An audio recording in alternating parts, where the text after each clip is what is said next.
A lot of you guys might know the first one. Genesis 1-1 is actually covered in a little bit of controversy. Now, first, I want to tell you what my mind says Genesis 1 says, just out of pure memory alone. In the beginning, God was surrounded by darkness and created the heavens and the earth. Out of water, his spirit, meaning basically like the not him, but what he can control outside of him or inside of him, long distance, long range, basically microscopic stuff. He was, to me, this is how I read it. He was moving and editing and working on earth when it was nothing but water. That is what my memory says. Now let's read it. In the beginning, God created the heavens and earth. Okay, well, he doesn't say that he was surrounded by darkness. The earth was formless and empty. Darkness was over the surface of the deep, whatever that means. And the Spirit of God was hovering over the waters. Okay, well, then he says, let there be light. And he separated light. Okay, whatever. In number 2. Okay, we all know this. What I want to teach you, though, is why does it say that? 83% of the Bible came from William Tyndale. Now, to me, in my mind, when I read in the beginning, I know that it says that God looked around and there was darkness. Like, in my mind, I know that he did it. God created in the beginning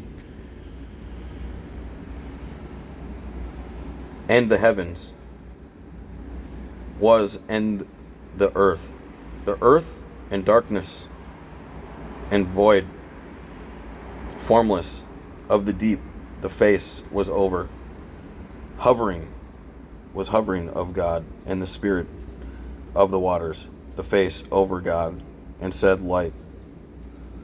Let there be light. And there was. And God saw that the light and divided it was good. Now, this is the first sentence.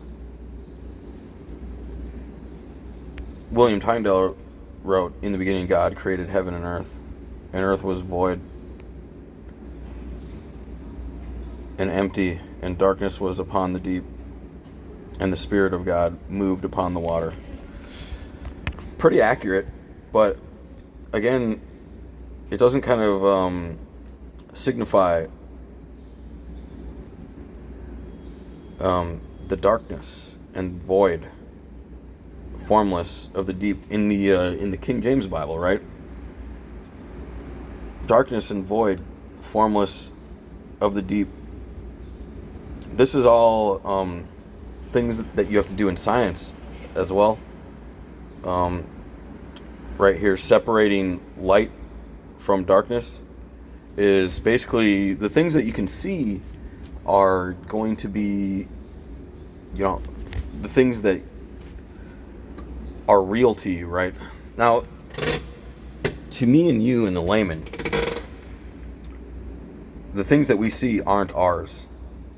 But when you are the person that is creating what you see, the things that you create are yours. So you have to separate them from the darkness so you know what is yours and not yours. Now, it says specifically in the Bible, God did not create evil and he did not create darkness. He is separating himself from darkness and evil. It says it specifically. Multiple times, multiple places, all over.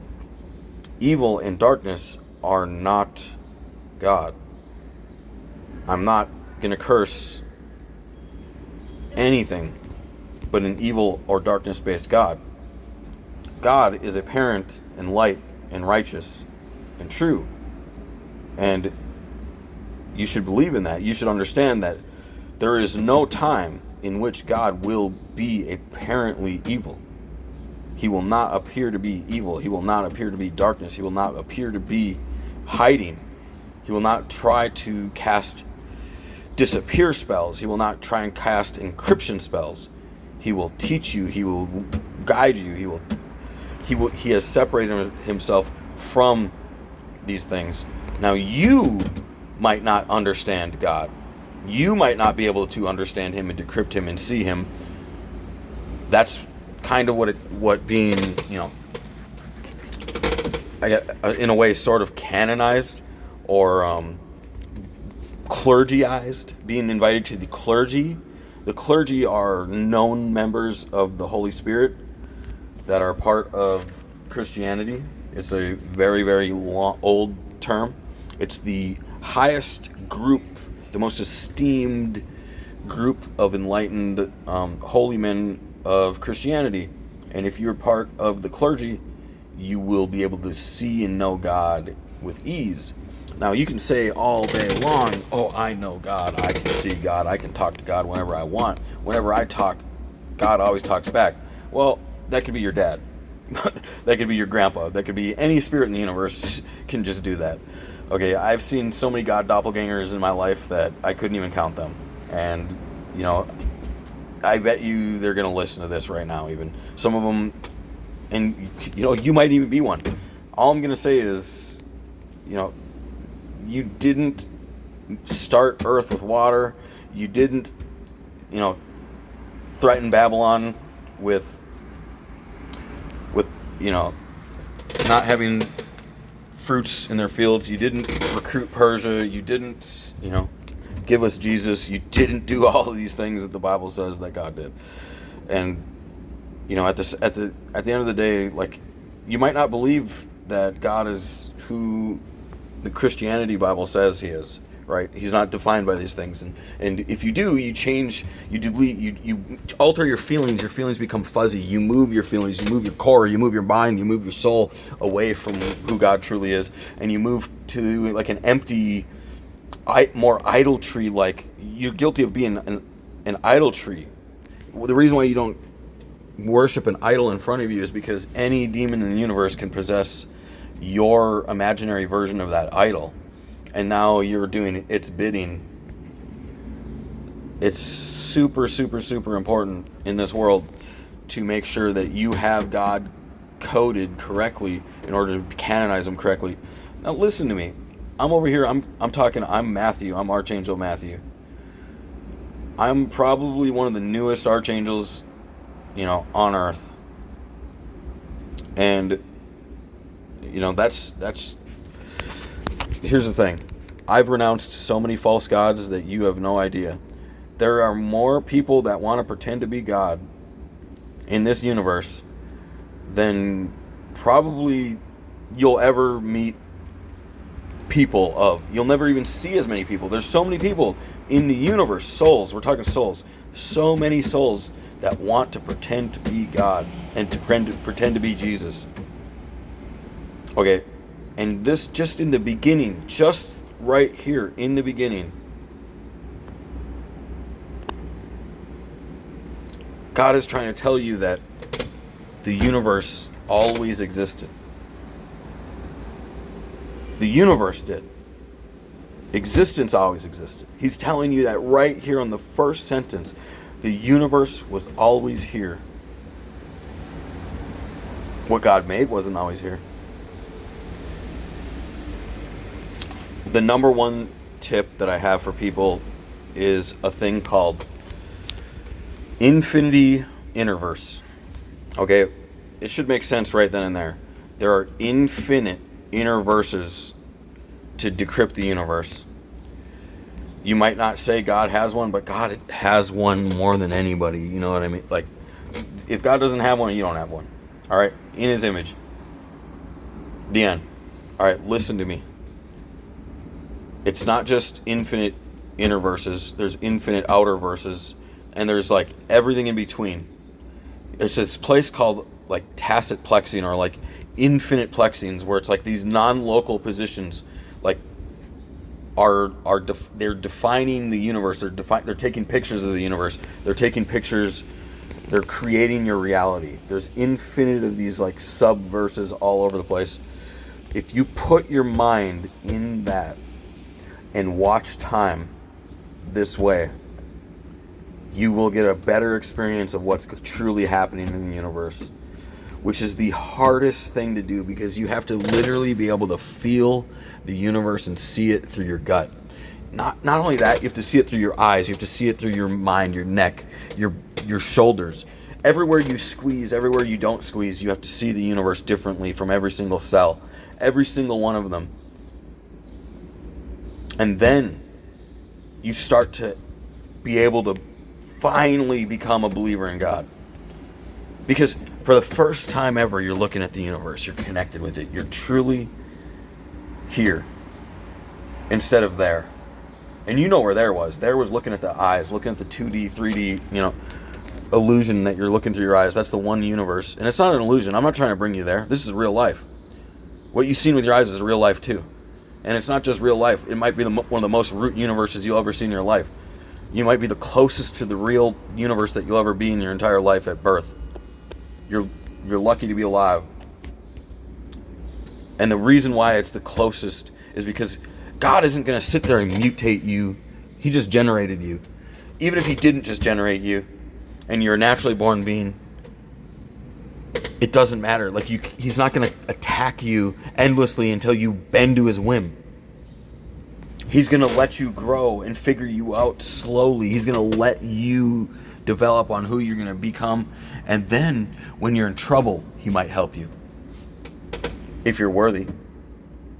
Otherwise, he's going to look the other way. And that doesn't mean you're going to die. You're not going to instantly die. You're made out of billions and trillions of cells just to stay alive this long. You might die a little bit. You might go to hell.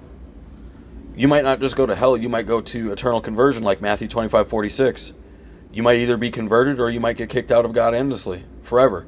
You might go to second death. First and second death are very, very, very well-known topics. They're in Akashic, they're in Vatican, they're all over the place.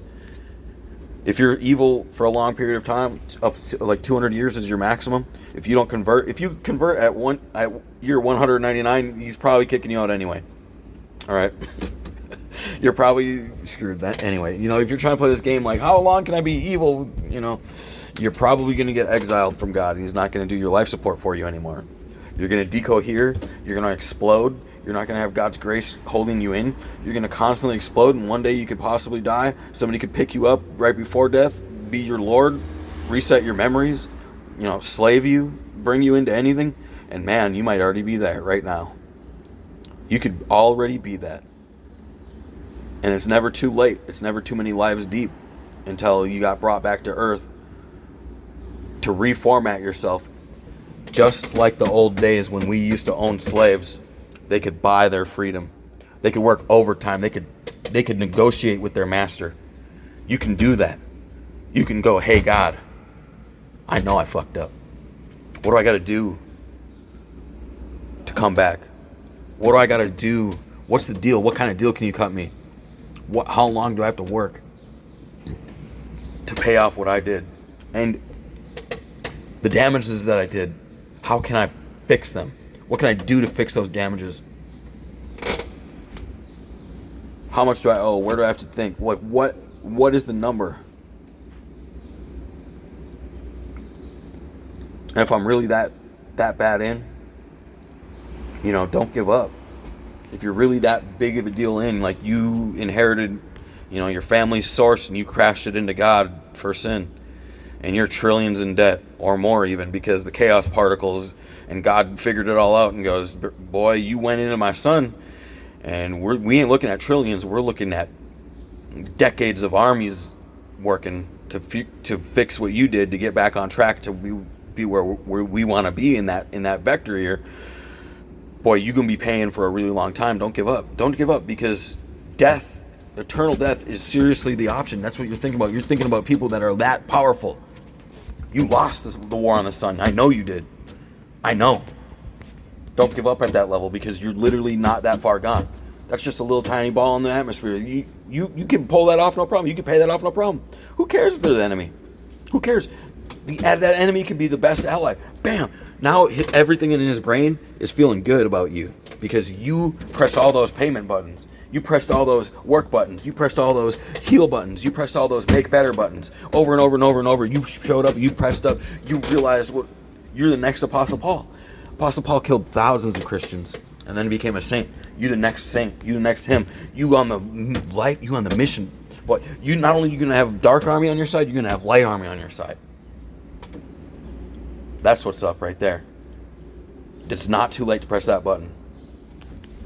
OMG Bomber out. Peace.